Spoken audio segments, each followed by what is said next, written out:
Hola estimados estudiantes, estamos en un video más y en esta ocasión vamos a hablar acerca de las manifestaciones orales de las enfermedades sistémicas. Un importante tema que tiene que ver con respecto a cómo alguna alteración en el comportamiento de las células que atraviesan a lo largo y lo ancho del torrente sanguíneo pueden llegar a producir cambios en nuestro cuerpo y específicamente en lo que sería la cavidad oral. Hay que recordar de que nosotros podemos ser el primer profesional que podemos detectar de forma temprana o precoz las manifestaciones de enfermedades como anemia, policitemia, incluso hemofilia, etc. Así que es muy importante tener este conocimiento con el fin de, uno, reconocer cuáles son los cambios que están asociados a estas enfermedades que nos llevarían a hacer pruebas de laboratorio, biometrías hemáticas y química sanguínea, tiempo de protrombina y tiempo de coagulación, y también tomar réditos de seguridad en casos de procedimientos quirúrgicos en los cuales esta condición podría agravar el equilibrio hemodinámico de nuestro paciente. Así que las competencias en este tema es: conoce la etiopatogenia de las lesiones sanguíneas de interés odontológico, determina las características clínicas de cada una de ellas y enumera los diagnósticos diferenciales según fuera el caso. Aquí tenemos el contenido, que sería la introducción, y hablar de varias de las lesiones que tenemos a bien tratar, ¿no? Como anemia, policitemia, leucopenia, agranulocitosis, leucocitosis, mononucleosis infecciosa, púrpura, trombocitopenia y hemofilia. Hay que tomar en cuenta, como les mencioné de inicio, de que nosotros contamos con un sinnúmero de células en el torrente sanguíneo que tienen diferentes funciones, ¿no? Nosotros tenemos células inmunológicas como el neutrófilo, el linfocito, tenemos células como el eosinófilo o el monocito o incluso el basófilo que activan, ¿no?, una respuesta frente a agentes patógenos, frente a agentes extraños o de índole infecciosa. También tenemos células como los eritrocitos o glóbulos rojos que se encargan de llevar a los diferentes sitios del árbol circulatorio oxígeno y recoger, lo que sería dióxido de carbono. Y también tenemos lo que son las plaquetas, que son sumamente importantes para mantener el equilibrio hemodinámico, evitar la hemorragia y preservar pues la cantidad y el volumen de sangre constante. Cada una de estas células están asociadas entre sí porque tienen un mismo origen. El origen que tiene todas estas células que hemos mencionado es la médula ósea. Y la médula ósea genera una célula pluripotenciaria que esta a la vez se va a diferenciar en células diferentes que permiten dar la diferente filiación de células hematoprogenitoras. De tal manera que esta es una célula madre, una célula pluripotenciaria, que se encarga de producir solo células del linaje hematopoyético. De ningún otro tipo de grupo celular es capaz de producir. Sin embargo, está íntimamente relacionado con los procesos de funcionamiento biológico y de defensa. ¿Esto por qué es importante? Porque la médula ósea, al ser estimulada de forma negativa por la presencia de radiaciones o estímulos a través de los hábitos del paciente, puede decaer la capacidad de producir este grupo de células y obviamente afecta las funciones biológicas en diferentes estados. Así que es bien importante reconocer esto porque nos puede estar haciendo referencia a un problema medular. Algunos de estos son reversibles, otros son de carácter irreversible. Así que la gama de células dentro de todo la filiación o el linaje hematopoyético es bastante grande. Y todos derivan pues de la médula ósea. Entonces vamos a empezar con anemia. Cuando nosotros hablamos de anemia, nosotros pensamos de forma estereotipada, ¿no? Un paciente débil, un paciente delgado, un paciente que tiene dificultades para cicatrizar y demás. Vamos a ver en qué consiste la anemia propiamente dicha. Bueno, La anemia es una reducción anormal en el número de glóbulos rojos, o sea, de eritrocitos, y en la cantidad de hemoglobina en una unidad de sangre. Ahora, ¿qué quiero decirles con esto? Hay una pseudoanemia y hay una anemia verdadera. La anemia verdadera implica la disminución de los dos parámetros, la disminución de eritrocitos y la disminución en cuanto a la cantidad de hemoglobina. De tal manera que yo en un examen de laboratorio, para detectar la presencia de anemia, yo necesito evaluar dos datos básicamente. Uno es el número de glóbulos rojos y otro es la cantidad de hemoglobina. Así que en una biometría hemática completa que contenga química sanguínea, donde vea hemoglobina y glóbulos rojos, es una prueba que me ayuda a determinar o no la presencia de anemia. Pueden haber situaciones donde hay una disminución de los glóbulos rojos y la hemoglobina sea normal y eso no es una anemia. Entonces hay que tomar en cuenta que la disminución de los dos parámetros le da la definición a lo que sería el término de anemia. Hay que tomar muy en cuenta eso. Ahora, la clasificación de las anemias que les voy a presentar hoy tiene mucho que ver con lo que sería los tipos que generan manifestaciones orales comunes, como la perniciosa, la aplásica y la de células falciformes. Es decir, de que la perniciosa es la que presenta el mejor pronóstico dentro del grupo y una de las que presenta peor pronóstico es la aplásica, siendo una de las formas más serias de anemia. Y las células falciformes quedaría en un segundo lugar en cuanto a severidad.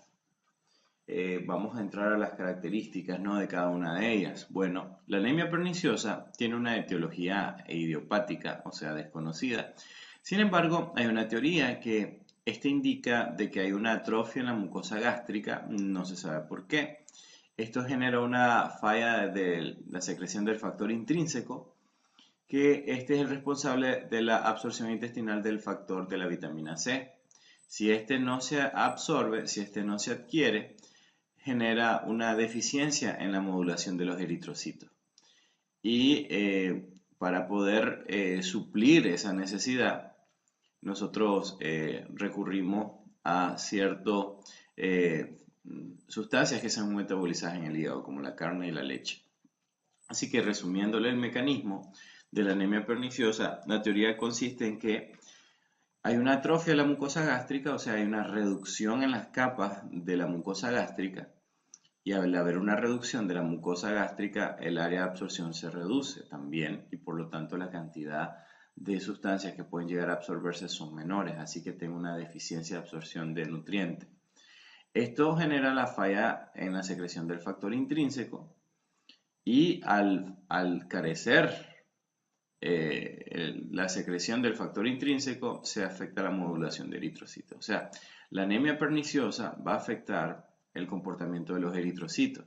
Sin embargo, no va a afectar el comportamiento de la hemoglobina. Por eso es conocida como una anemia falsa. ¿Cuáles son algunas de las características clínicas? Raro que se presente antes de los 30 años y aumenta conforme lo que sería la edad. Así que no, pueden aparecer en pacientes ya mayores, ¿no? Ya más de 40 años, ¿no? Para no incluirme dentro del grupo. Tenemos de que hay una triada de síntomas y esto es algo muy, pero muy importante.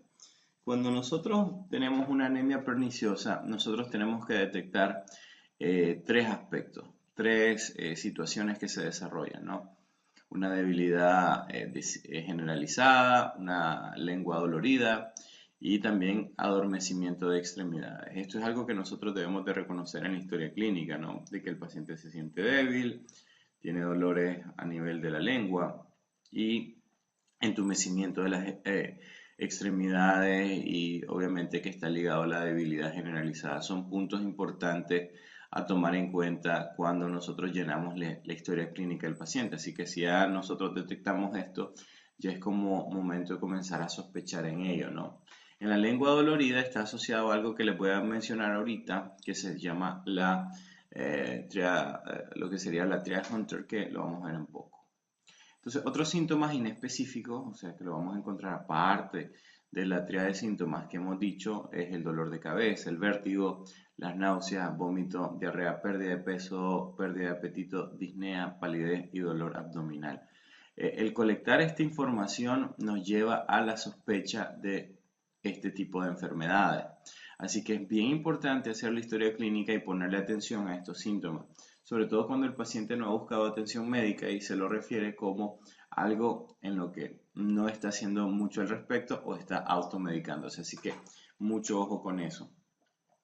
Cuando tenemos formas más severas, ya vamos a ver un color amarillento de la piel. Recuerden, por el trastorno de metabolismo hepático, la piel se va a notar seca y lisa. El 75% de los pacientes van a manifestar parestesia en las extremidades, dificultad para caminar. En consecuencia de este problema parestésico, vamos a tener depresión, somnolencia e irritabilidad. Dentro de lo que serían los aspectos bucales y los que nos lleva precisamente a generar este posible diagnóstico en base a los cambios orales, es que se va a dar la glositis de Hunter.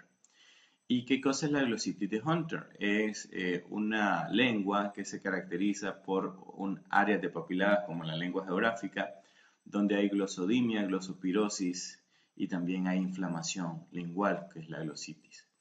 La lengua se puede tornar un poco más grande por el aspecto inflamatorio y también el dolor que esto causa.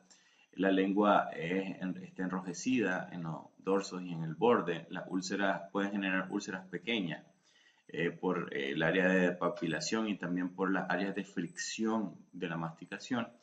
Y la lengua se puede ver calva, ¿verdad?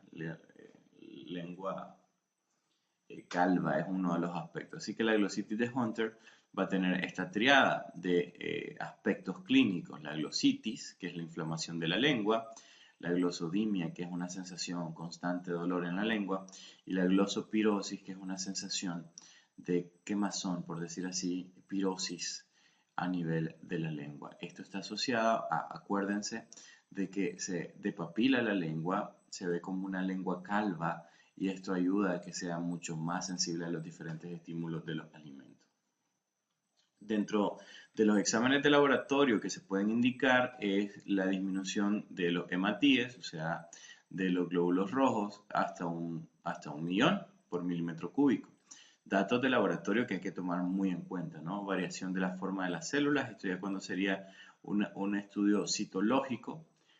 Esto puede ser valorado en una prueba específica que es un extendido periférico. La falta de secreción del ácido clorhídrico a nivel gástrico también puede ser otro hallazgo de laboratorio. Recuerden que esto está ligado al hecho de que una de las causas dentro de la teoría es la alteración o la atrofia de la mucosa gástrica que afecta la secreción del factor intrínseco. Entonces esto es un factor que nos puede determinar o ayudar a entender la atrofia, ¿no? Al haber menos células, menos tejido glandular hay para poder secretar el ácido clorhídrico. Vamos entonces con lo que sería la anemia aplásica. Como les mencioné de previo, es una de las formas de anemia que tiene un nivel de severidad bastante importante y la etiología está asociada a la falta general de actividad de la médula ósea, lo que hablamos al inicio de esta charla. Si nosotros deprimimos la médula ósea, en consecuencia vamos a deprimir a todas las células que son producidas por esta, eritrocitos, lo que serían leucocitos o glóbulos blancos y las plaquetas. Entonces, cuando nosotros deprimimos la actividad de la médula ósea, afecta a todo este grupo de células y cuando se afectan todas las células que la médula ósea produce, ese término se conoce como pancitopenia. La pancitopenia indica la disminución de toda la serie celular producida por afectación a nivel de la médula ósea. Por lo tanto, en este caso, los pacientes van a tener un problema serio con respecto a la transmisión y la recepción de diferentes sustancias de la respiración celular. Va a tener dificultad para enfrentarse a amenazas infecciosas y obviamente va a tener problemas hemodinámicos porque va a afectar el comportamiento de las plaquetas y obviamente la posibilidad de hemorragia y desequilibrio hemodinámico. Así que por eso la anemia plástica ocupa un lugar bien importante en cuanto a la severidad dentro de las anemias. Y vamos a ver cuáles pueden ser todas las causas o una de las causas más importantes que pueden llevar a esta condición. Entonces hay dos tipos, la primaria y la secundaria. En la primaria vamos a tener de que su etiología es desconocida, afecta a adultos jóvenes como yo, desarrollo rápido, puede causar la muerte y pacientes tienen propensión a infecciones por la depresión medular y que hablamos de la pancitopenia. En el caso de las formas secundarias, pueden afectar a cualquier edad, así que ninguno de ustedes está exento. Y la etiología está asociada a exposición a drogas, sustancias químicas e incluso pues la energía radiante. Los pacientes, por ejemplo, que tienen alguna neoplasia maligna y que reciben radioterapia, se exponen a presentar anemia plástica de forma reversible. Así que fíjense que este dato es bien importante.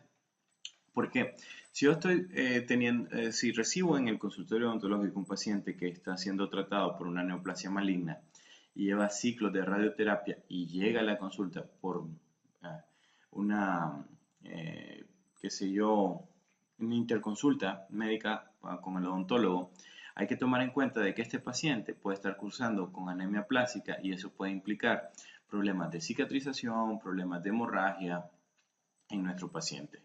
Así que mucho ojo con eso a la hora de atender a estos pacientes porque su tratamiento de radioterapia los puede llevar a una condición de anemia plástica, que eso pues nos lleva a lo que hemos mencionado, la dificultad de generar equilibrio hemodinámico y también la defensa del huésped frente a amenazas infecciosas.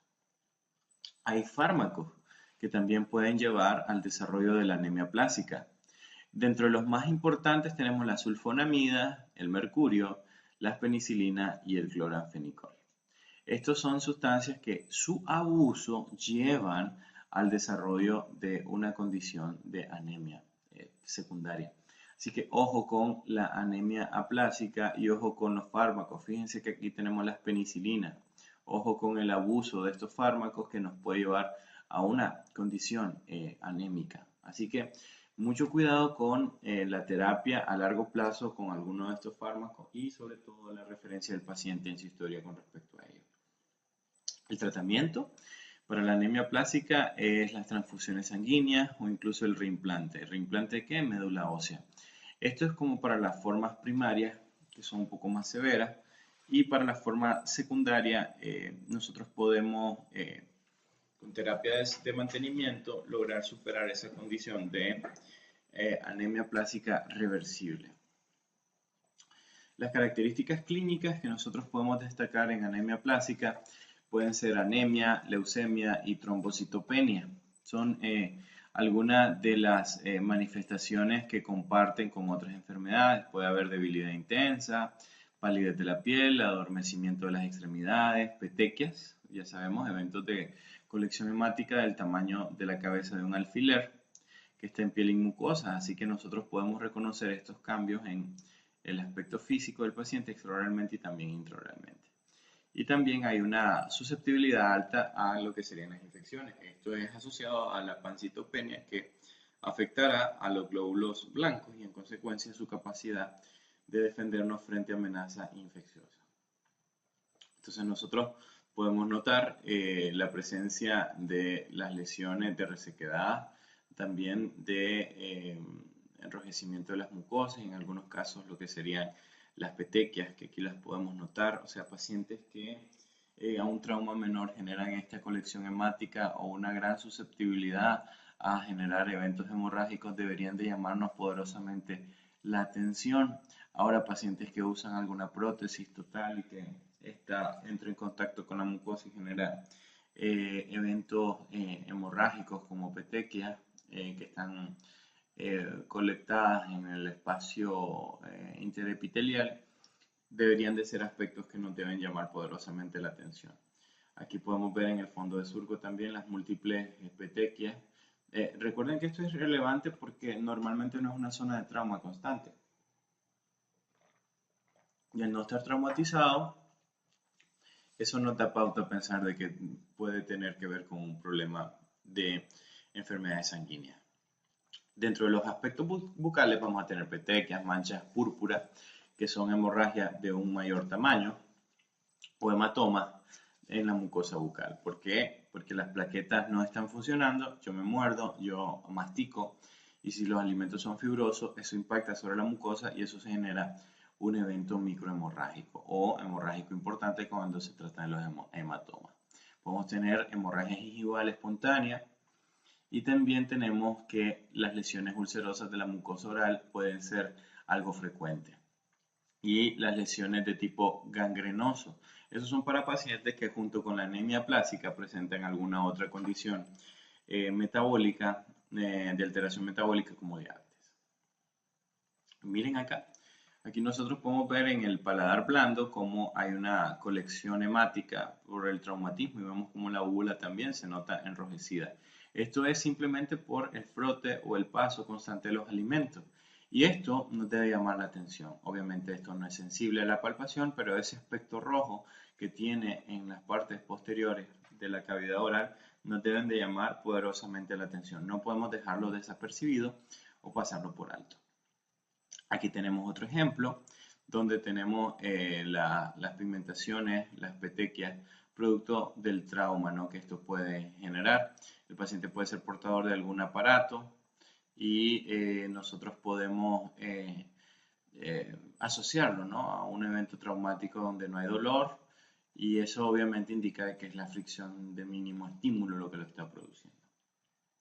Aquí tenemos formas un poco más severas en niños, donde puede estar combinado con hábitos como de succión digital o de introducirse objetos a la boca. Son pacientes que tienen mucha facilidad de sangrar y tienen esa sensibilidad, por decirlo así, al trauma menor y a la generación de la acumulación de hemorragia, perdón, de sangre que genera eventos microhemorrágicos como petequia o púrpura, ya eventos macrohemorrágicos como el hematoma ya en casos de traumas más severos.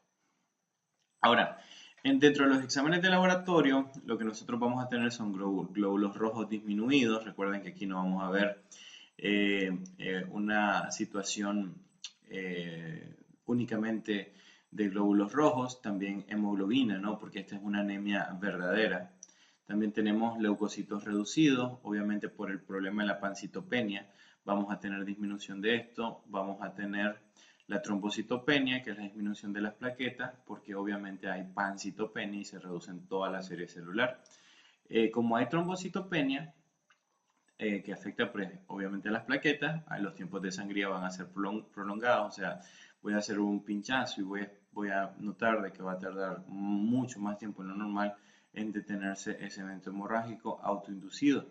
Puede haber una mala retracción del coágulo, así que no se va a formar el coágulo con facilidad. Así que ojo, mucho cuidado con las extracciones con pacientes con anemia plástica porque nos podemos estar enfrentando a un desequilibrio hemodinámico importante. Y la prueba de torniquete va a ser positiva. Esta prueba de torniquete también se le aplica a los pacientes que sufren de dengue para descartar la versión o el tipo de dengue que este presenta, los cuales pueden ser un dengue hemorrágico o puede ser un dengue clásico. Cuando nosotros se detecta positivo, es muy seguro de que este paciente tenga lo que sería el dengue hemorrágico.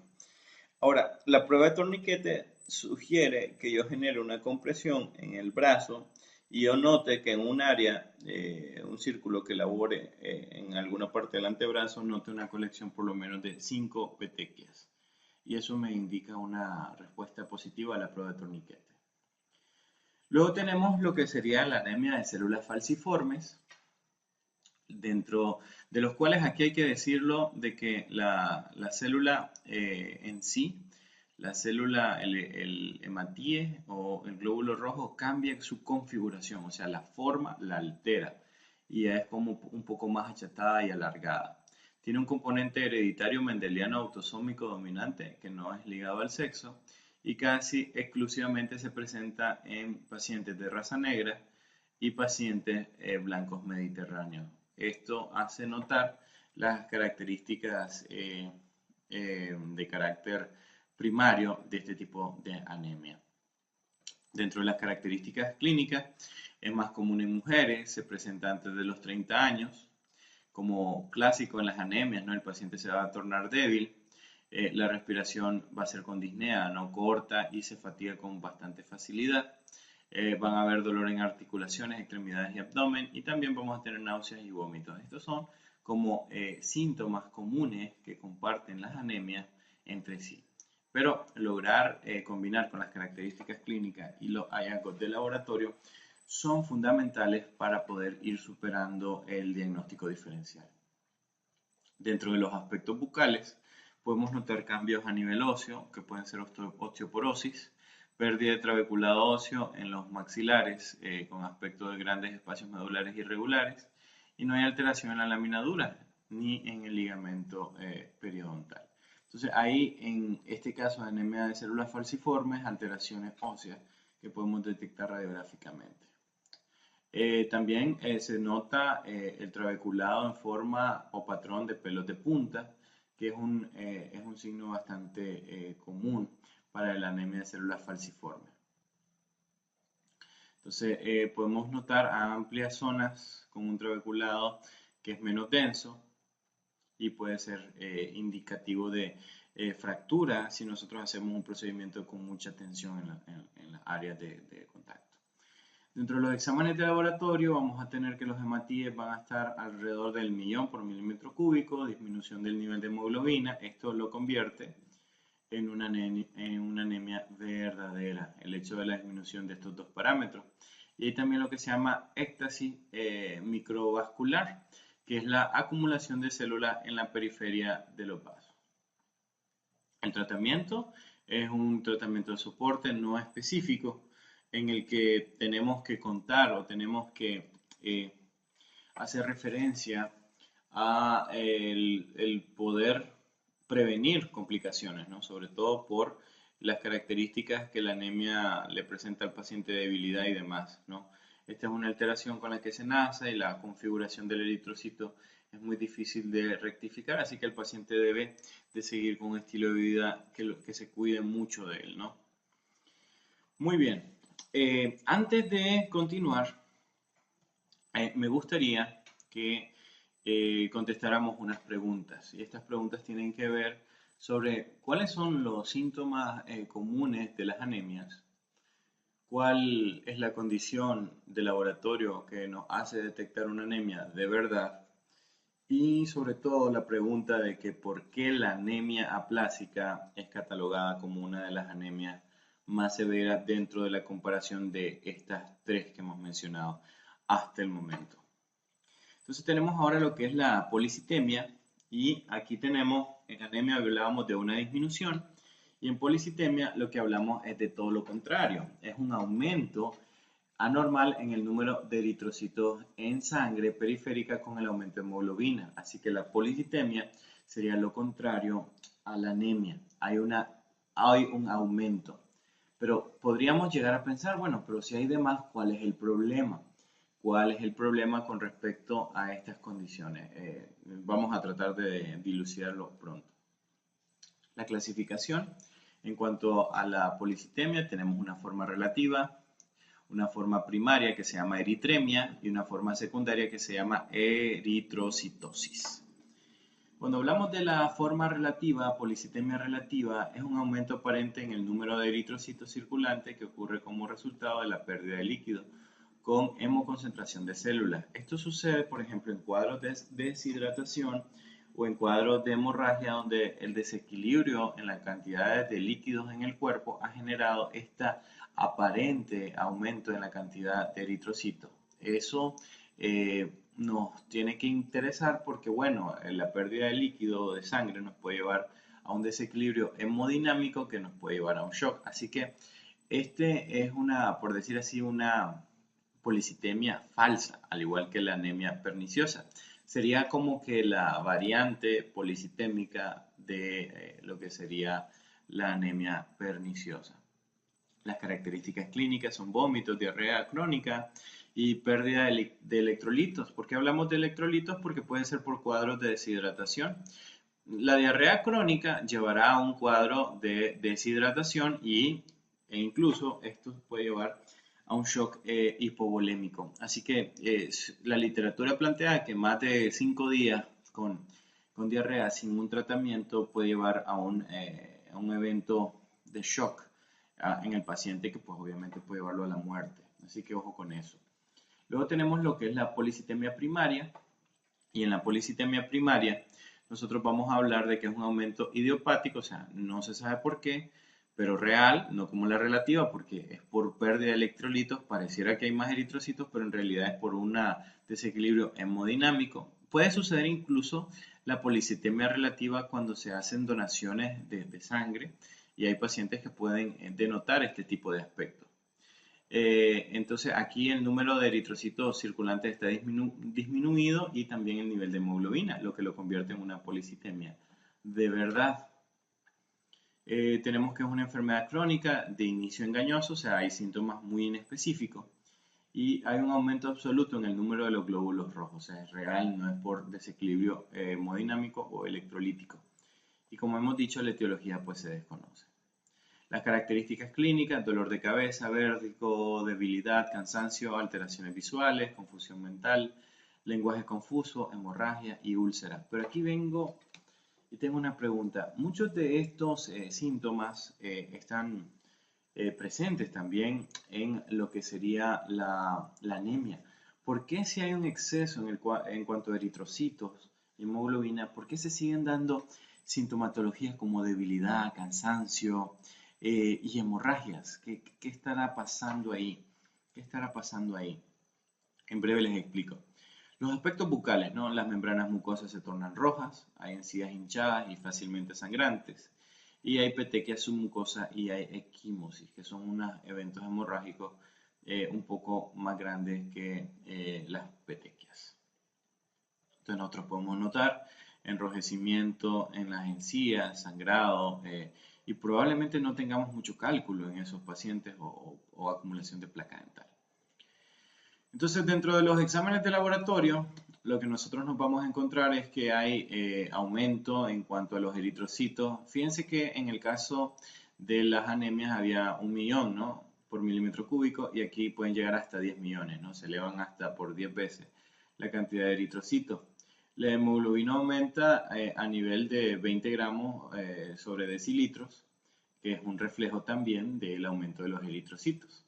Hay leucocitosis, que hay la acumulación de células leucocitarias, aumento en el número de plaquetas y también hay tiempos de sangría y coagulación normal. Aumenta el número de plaquetas. El problema es que no genera un menor tiempo de coagulación ni tiempo de sangría. ¿Pero por qué? Esto tiene que ver porque cuando hablamos de policitemia, nosotros hablamos de un incremento en cuanto al número de células, pero eso no mejora mi rendimiento, porque estas células aumentadas no necesariamente indican de que son células de buena calidad o con capacidades de respuesta frente a sus acciones oportunas. O sea, hay más células, es cierto, pero estas células son de baja calidad. Al ser las células de baja calidad, no pueden desempeñar correctamente su función. Es como que compremos un aparato que sea copia y una copia barata de lo que sería el modelo original. Entonces yo puedo hacerlo más barato, puedo hacer más copias, pero no van a tener la calidad como la cantidad habitual en ella. Entonces, mucho ojo con eso. En la policitemia ciertamente hay más cantidad de células, pero no se traduce en menos tiempos de coagulación, menos hemorragia y qué sé yo, sino que vamos a generar unas células de baja calidad que no desempeñan las funciones que una cantidad apropiada pudiesen llegar a ser. Los diagnósticos diferenciales puede ser la púrpura trombocitopénica y también lo que sería la leucemia, que está asociada a infección gingival. Y bueno, tenemos lo que es la policitemia secundaria, que es similar a la primaria, excepto porque se conoce la etiología, que es la anoxia de la médula ósea, que es como un entrecruzamiento entre la médula ósea que dificulta el poder hacerle una delección clonal apropiada. Y bueno, cuando entramos a lo que serían las enfermedades de los glóbulos blancos, antes yo quisiera hacerle unas cuantas preguntas, y estas tienen que ver con respecto a la policitemia. quiero que resuelvan con respecto a qué complicaciones traería para un paciente el diagnóstico de policitemia y cómo le explicaría yo a un paciente las consecuencias de la policitemia en su salud oral y en su vida cotidiana. Y por último, una tercera pregunta con policitemia. Quiero que me digan cuál de las formas creen ustedes, con un argumento, ¿verdad? Lógicamente sólido, creen que sean las policitemias más severas. De esta manera estamos dándole fin a esta primera parte del video y espero que podamos contestar con éxito estas preguntas. Así que hasta pronto.